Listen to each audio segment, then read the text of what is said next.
El Big Bang es la piedra angular de nuestra cosmología moderna. Nos dice que el universo comenzó en un estado de densidad y temperatura infinitas hace aproximadamente 13.8 mil millones de años y ha estado expandiéndose y enfriándose desde entonces. Esta teoría es increíblemente exitosa, prediciendo con precisión la existencia del fondo cósmico de microondas, CMB, la abundancia de elementos ligeros como el hidrógeno y el helio, y la expansión observada del universo. Sin embargo, el modelo simple del Big Bang deja sin respuesta algunas preguntas increíblemente profundas y fundamentales.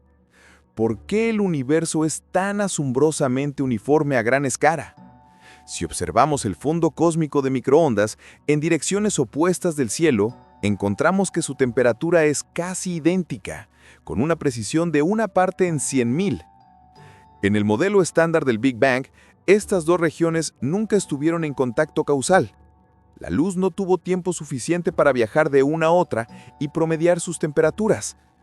Este es el llamado problema del horizonte. Además, ¿por qué la geometría del universo es tan plana? La relatividad general de Einstein permite universos curvos, ya sea cerrados como una esfera o abiertos como una silla de montar. Un universo plano es un caso muy específico y altamente inestable. Cualquier pequeña desviación de la planitud en el universo temprano debería haberse amplificado masivamente con el tiempo, pero nuestras mediciones indican que el universo es plano con una precisión asombrosa. Este es el problema de la planitud. Para resolver estos y otros enigmas, el físico Alan Guth propuso en 1980 una adición radical a la historia del origen del universo, la teoría de la inflación cósmica. La idea central es que en la primera fracción de segundo de existencia del universo, una fuerza repulsiva de naturaleza desconocida dominó el cosmos, provocando un periodo de expansión exponencial increíblemente rápido.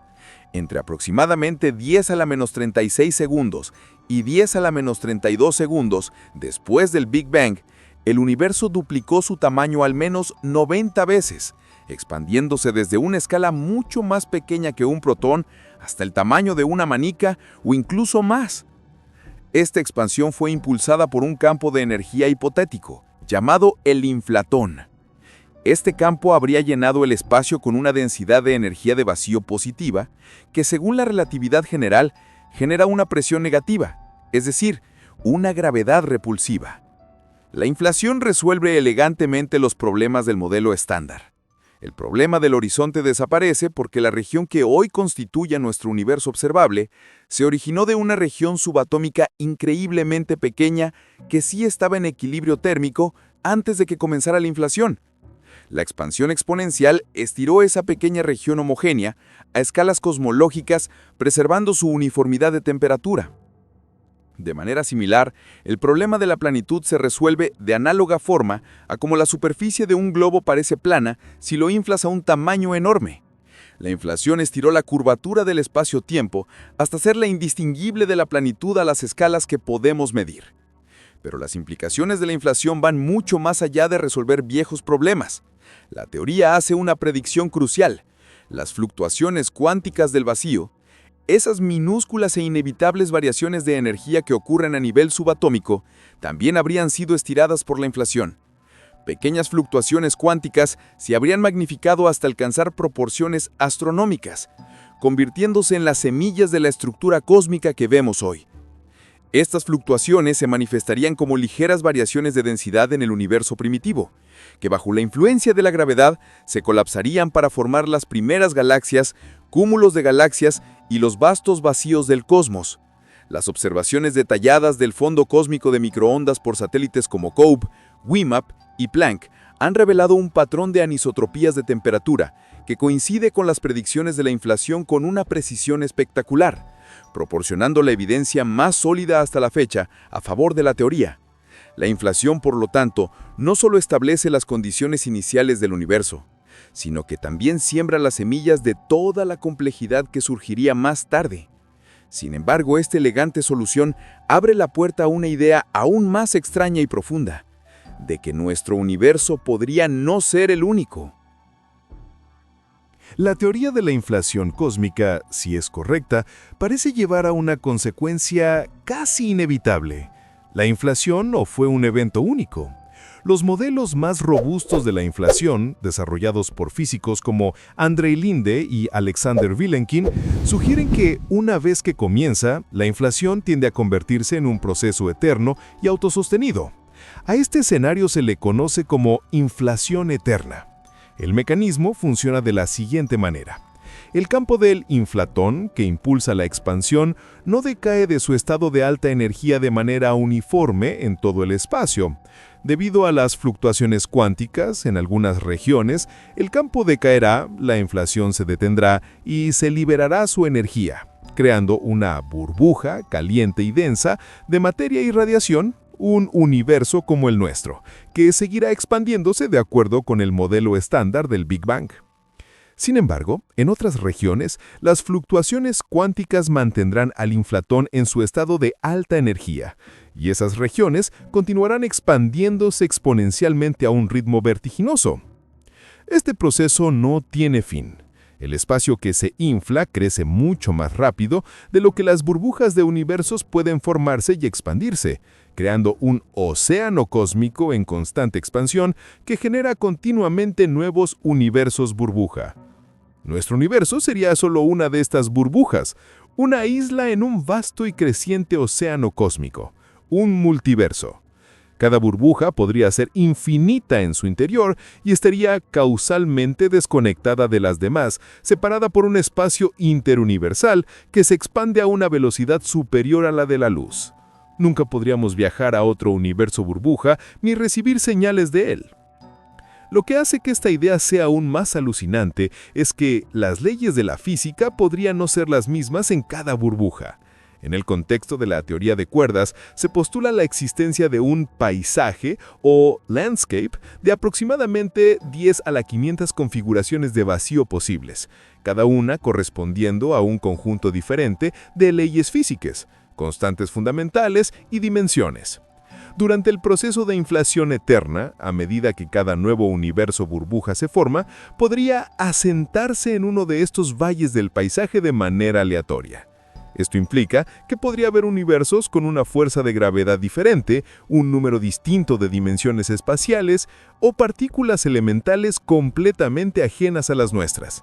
La gran mayoría de estos universos serían estériles, incapaces de formar estructuras complejas como estrellas, galaxias o, por supuesto, vida. Esta perspectiva ofrece una posible solución a uno de los mayores misterios de la física, el problema del ajuste fino. ¿Por qué las constantes de la naturaleza en nuestro universo parecen estar tan exquisitamente ajustadas para permitir la existencia de la vida? Si la fuerza nuclear fuerte fuera solo un poco más débil, el carbono no podría formarse en las estrellas. Si fuera un poco más fuerte, las estrellas se quemarían demasiado rápido. Si el universo no fuera tan plano, o si la energía oscura tuviera un valor ligeramente diferente, las galaxias nunca se habrían formado. En un único universo, este ajuste fino parece un milagro cósmico o una evidencia de diseño. Pero en un multiverso, la explicación se vuelve casi trivial. Es el principio antrópico. Existimos en uno de los pocos universos burbuja donde las leyes y constantes son las adecuadas para la vida, simplemente porque no podríamos existir en ningún otro lugar para hacernos la pregunta. Es un efecto de selección. No ganamos la lotería cósmica. Es que en un multiverso con suficientes boletos era inevitable que alguien ganara. Aunque el multiverso inflacionario es una consecuencia directa de nuestras teorías cosmológicas más exitosas, sigue siendo una idea profundamente controvertida, ya que, por su propia naturaleza, parece imposible de probar o refutar directamente. Mientras la cosmología nos lleva a explorar la vastedad del espacio y el tiempo, un viaje en la dirección opuesta, hacia lo infinitesimalmente pequeño, revela una imagen de la realidad igualmente extraña y contraintuitiva. Nuestra intuición clásica, forjada en un mundo de objetos sólidos y localizados, nos dice que el universo está compuesto de partículas, pequeños puntos de materia, como electrones, protones y neutrones, que se mueven en un espacio mayormente vacío. La teoría cuántica de campos, o TCC, destruye esta imagen familiar y la reemplaza por una mucho más abstracta y fundamental. Según la TCC, la entidad más fundamental de la naturaleza no son las partículas, sino los campos. Un campo es una entidad física que se extiende por todo el espacio y el tiempo, asignando un valor a cada punto. Un ejemplo clásico es el campo electromagnético, que describe cómo una partícula cargada sentiría una fuerza en cualquier lugar del espacio. La TCC es la unión de la mecánica cuántica, la teoría de lo muy pequeño, y la relatividad especial de Einstein, la teoría de lo muy rápido. Esta síntesis revela que el universo entero está impregnado por una red de campos cuánticos invisibles. Hay un campo para cada tipo de partícula elemental en el modelo estándar de la física de partículas. Un campo electrónico, un campo de quarks, un campo de fotones, etc. En esta visión del mundo, las partículas no son objetos fundamentales. Lo que percibimos como una partícula es en realidad una excitación localizada, una vibración o una onda cuantizada en su campo correspondiente. Un electrón no es una pequeña bola de carga, sino una excitación del campo electrónico. Un fotón, la partícula de la luz, es una excitación del campo electromagnético. La interacción entre partículas se describe como la interacción entre sus respectivos campos. Por ejemplo, dos electrones se repelen no porque intercambien una partícula, un fotón virtual, sino porque la excitación en el campo electrónico de uno de ellos provoca una perturbación en el campo electromagnético, que a su vez afecta al otro electrón. Las partículas van y vienen, pueden ser creadas de energía y aniquiladas en energía, pero los campos subyacentes son eternos y omnipresentes. Esta perspectiva tiene consecuencias profundas. Una de las más importantes es que el vacío ya no es nada. El estado de vacío o el estado de menor energía de un campo no es un estado de quietud absoluta. Debido al principio de incertidumbre de Heisenberg, un campo cuántico nunca puede estar perfectamente en reposo. Siempre está vibrando con fluctuaciones cuánticas. El vacío es en realidad un mar hirviente de partículas virtuales que aparecen y desaparecen de la existencia en escalas de tiempo increíblemente cortas, un fenómeno conocido como espuma cuántica. Aunque estas partículas son efímeras, sus efectos son medibles y han sido confirmados experimentalmente con una precisión asombrosa, como el efecto Casimir o el desplazamiento Lamb en los niveles de energía del átomo de hidrógeno. La TCC también introduce el concepto del campo de Higgs. A diferencia de otros campos, el campo de Higgs tiene un valor de energía no cero en el vacío. Se cree que las partículas fundamentales adquieren su masa al interactuar con este campo. Partículas como el fotón no interactúan con él y por lo tanto no tienen masa, mientras que partículas como el quark top interactúan muy fuertemente y son muy masivas. El descubrimiento del bosón de Higgs en el CERN en 2012, la excitación cuantizada del campo de Higgs, fue un triunfo monumental para la TCC y el modelo estándar. La realidad, según la TCC, no es un conjunto de pequeños objetos sólidos, sino una sinfonía de campos vibrantes e interconectados. La materia simplemente es energía condensada, una resonancia en el tejido fundamental del universo. La teoría cuántica de campos es la teoría más exitosa de la historia de la ciencia, describiendo con una precisión casi perfecta 3 de las 4 fuerzas fundamentales de la naturaleza: el electromagnetismo, la fuerza nuclear fuerte y la fuerza nuclear débil. Sin embargo, hay una fuerza que se le escapa por completo: la gravedad. Cuando los físicos intentan aplicar los métodos de la TCC para describir la gravedad a nivel cuántico, los cálculos se desmoronan, produciendo infinitos sin sentido que no pueden ser eliminados. La relatividad general de Einstein, nuestra teoría de la gravedad, describe el universo a gran escala como un tejido espaciotemporal suave y curvo. La mecánica cuántica describe el mundo a pequeña escala como un reino de probabilidades discreto y borroso. Ambas teorías funcionan a la perfección en sus respectivos dominios, pero son fundamentalmente incompatibles. Encontrar una teoría de la gravedad cuántica que unifique estos dos pilares de la física moderna es el mayor desafío de la física teórica. La candidata más famosa y ambiciosa para esta unificación es la teoría de cuerdas. Propone un cambio radical en nuestra concepción de los constituyentes fundamentales de la realidad. Donde el modelo estándar ve las partículas como puntos adimensionales, la teoría de cuerdas postula que, si pudiéramos observar una partícula con una resolución infinitamente mayor, veríamos que no es un punto, sino un diminuto filamento de energía unidimensional, una cuerda. Estas cuerdas pueden ser abiertas, con 2 extremos, o cerradas, formando un bucle. Son increíblemente pequeñas, del orden de la longitud de Planck, aproximadamente 10 elevado a la menos 35 metros, lo que las hace parecer puntos incluso para nuestros aceleradores de partículas más potentes. La idea central de la teoría es que estas cuerdas pueden vibrar y cada modo de vibración diferente corresponde a una partícula elemental distinta.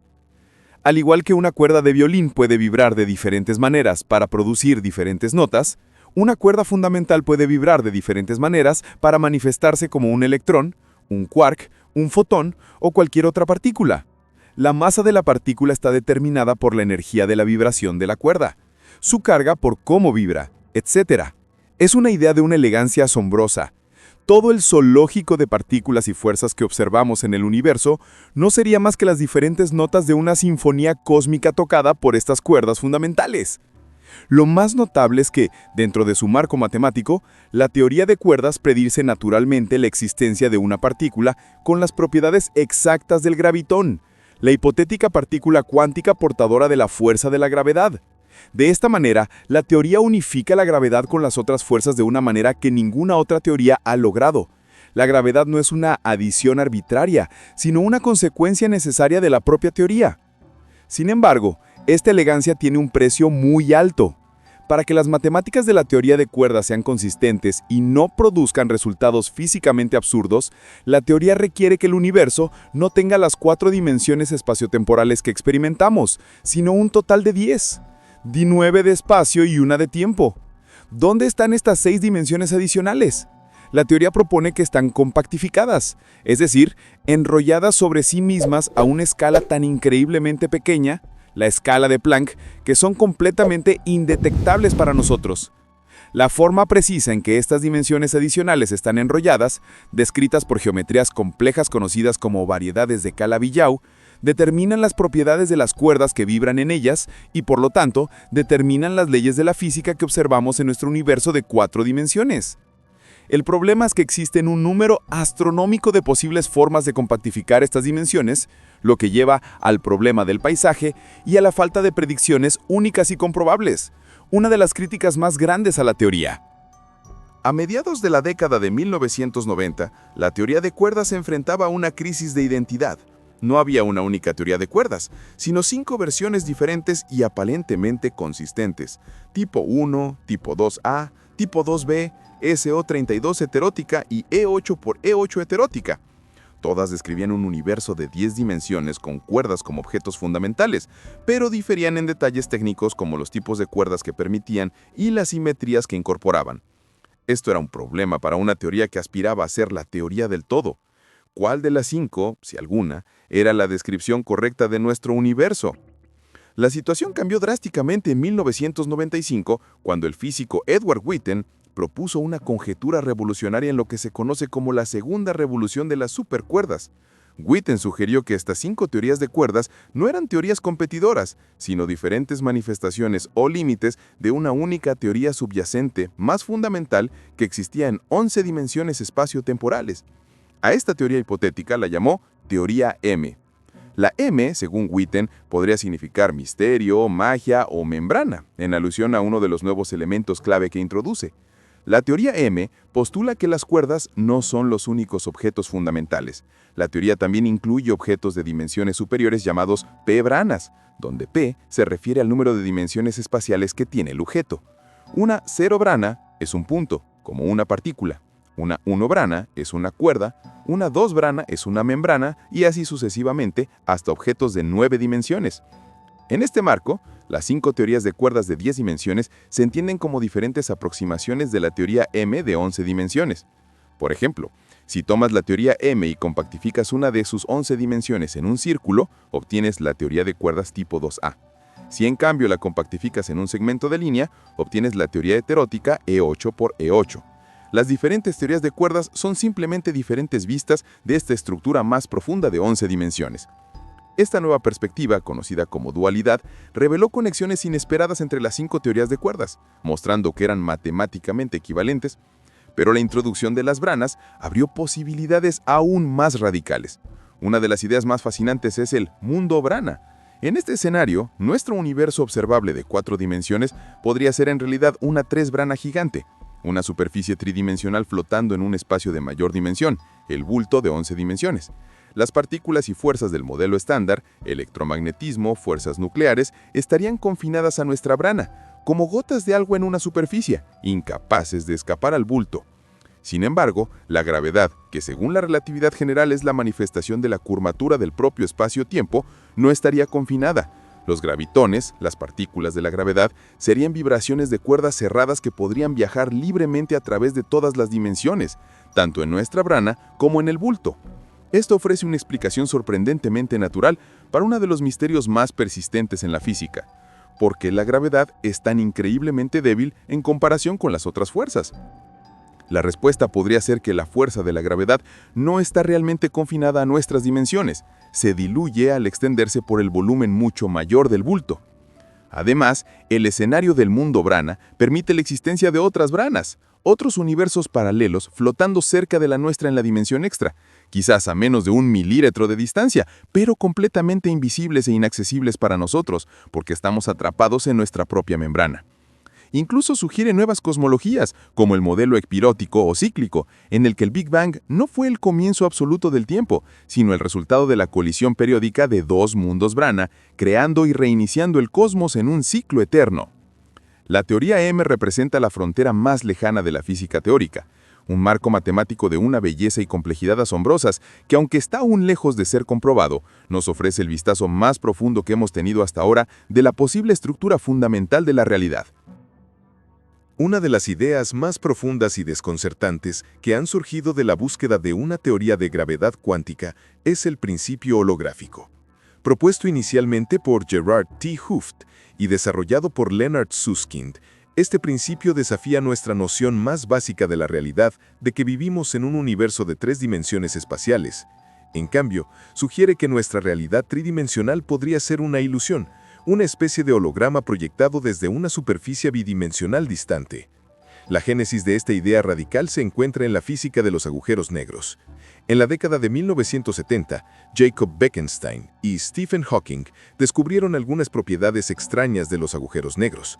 Demostraron que la cantidad máxima de información, o entropía, que puede contener un agujero negro no es proporcional a su volumen, como cabría esperar, sino a la superficie de su horizonte de sucesos, la frontera bidimensional de la que nada puede escapar. Este resultado, conocido como el límite de Bekenstein, es profundamente contraintuitivo. Es como decir que la cantidad de información que puedes almacenar en una habitación no depende del espacio dentro de la habitación, sino del área total de sus paredes. Si esta ley se aplica a los agujeros negros, que son los objetos más densos en información que permite la física, entonces quizás se aplique a cualquier región del espacio. El principio holográfico eleva esta idea a un principio fundamental de la naturaleza. La descripción completa de cualquier región del espacio tridimensional puede ser codificada en una superficie bidimensional que la delimita.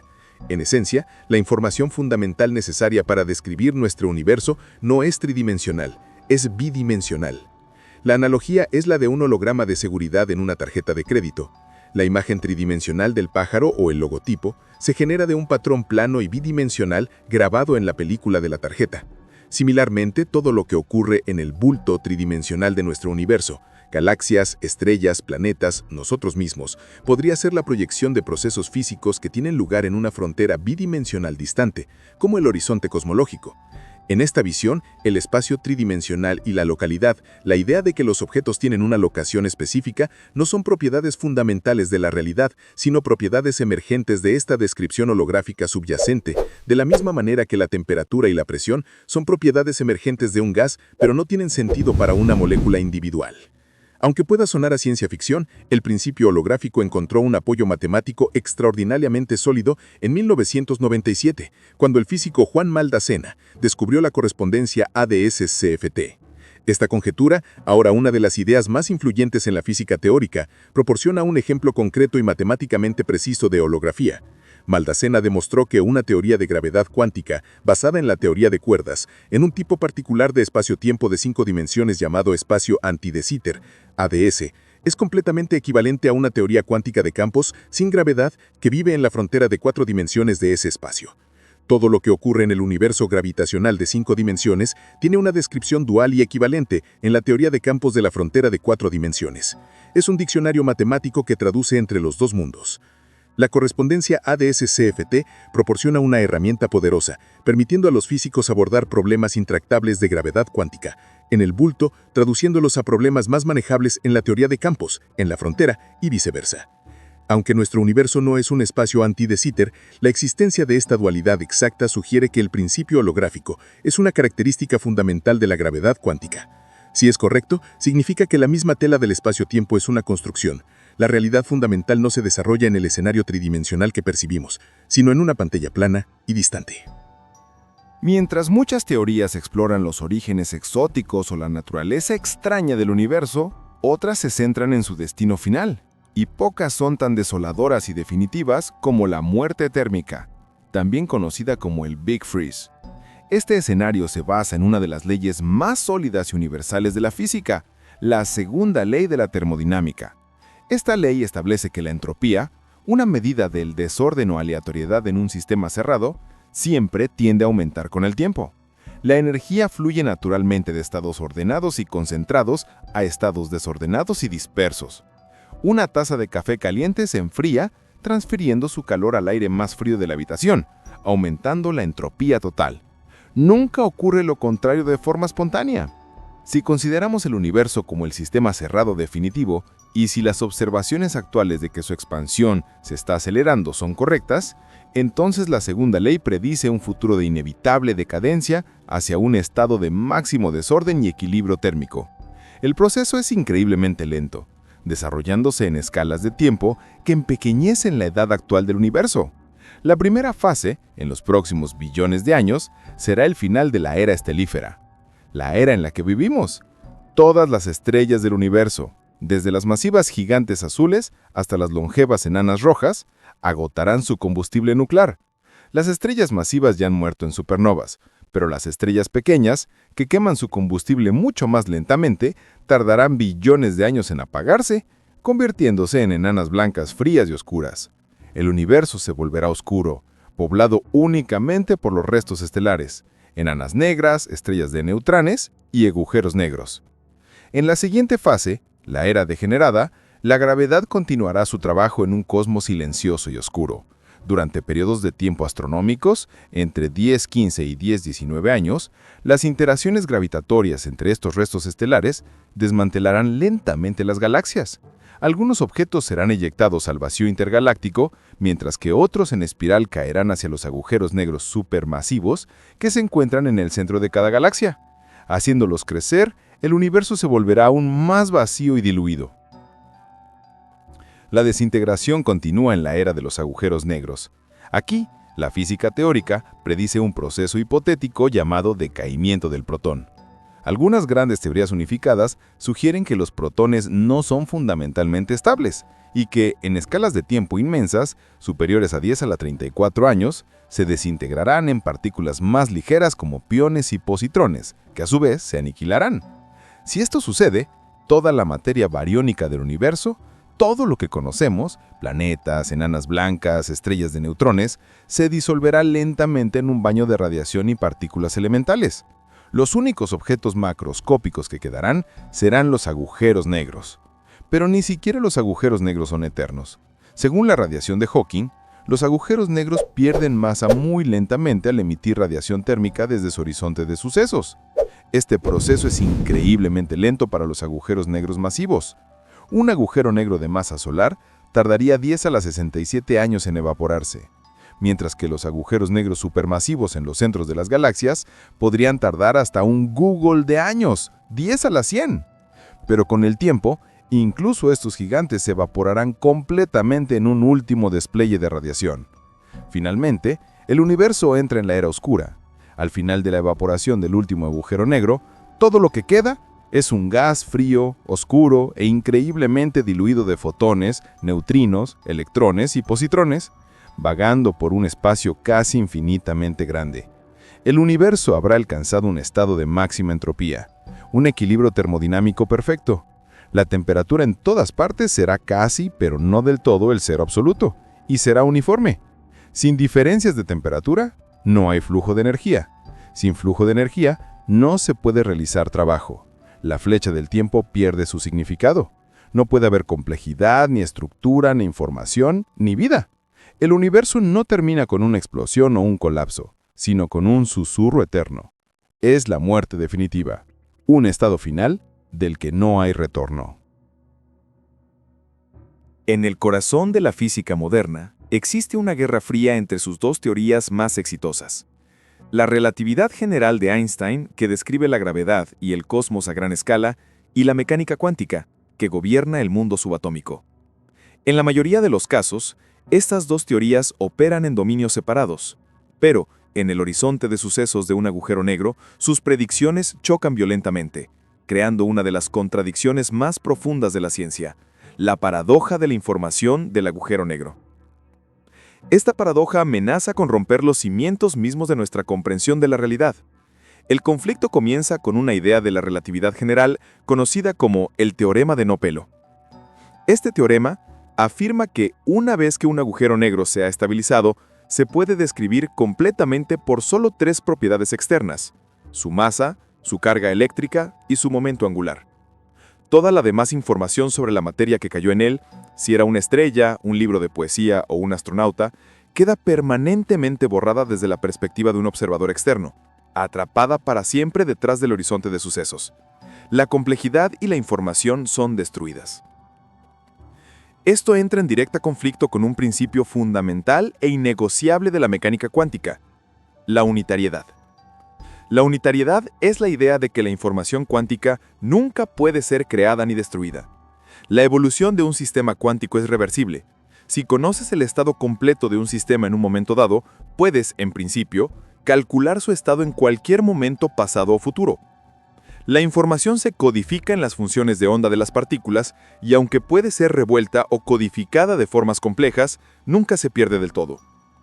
La paradoja se cristalizó en 1974 cuando Stephen Hawking hizo su revolucionario descubrimiento de que los agujeros negros no son completamente negros.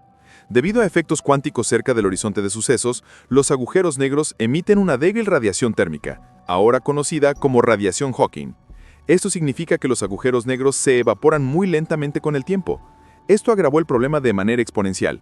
Si un agujero negro se forma a partir de un objeto con una gran cantidad de información, como una estrella, y luego se evapora completamente, ¿a dónde va toda esa información?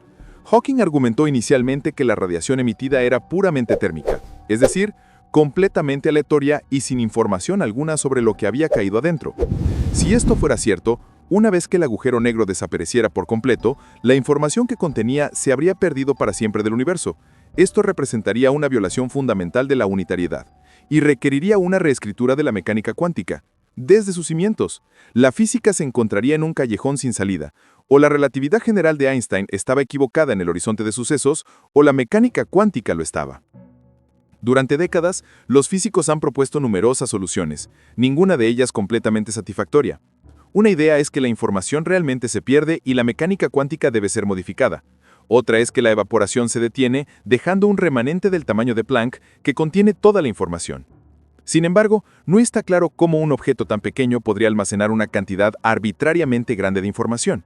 La solución más favorecida hoy en día es que la información de alguna manera escapa con la radiación Hawking. No sería térmica en un sentido perfecto, sino que contendría correlaciones sutiles y codificadas que, en principio, podrían ser descifradas para reconstruir la información original. Hawking mismo finalmente se convenció de esta postura. Sin embargo, nadie sabe exactamente cómo la radiación Hawking podría transportar esta información. La búsqueda de un mecanismo ha llevado a ideas aún más extrañas, como el principio holográfico. La información está codificada en el horizonte de sucesos bidimensional, y la paradoja del cortafuegos, firewall, que sugiere que una pared de energía mortal en el horizonte de sucesos quema a todo lo que cae, liberando su información. Esta solución, sin embargo, viola el principio de equivalencia de Einstein, otro pilar de la relatividad general. La paradoja de la información sigue sin resolver y actúa como un poderoso motor de investigación, señalando el camino hacia una teoría más profunda de la gravedad cuántica que debe de alguna manera reconciliar estos dos pilares rotos de la física.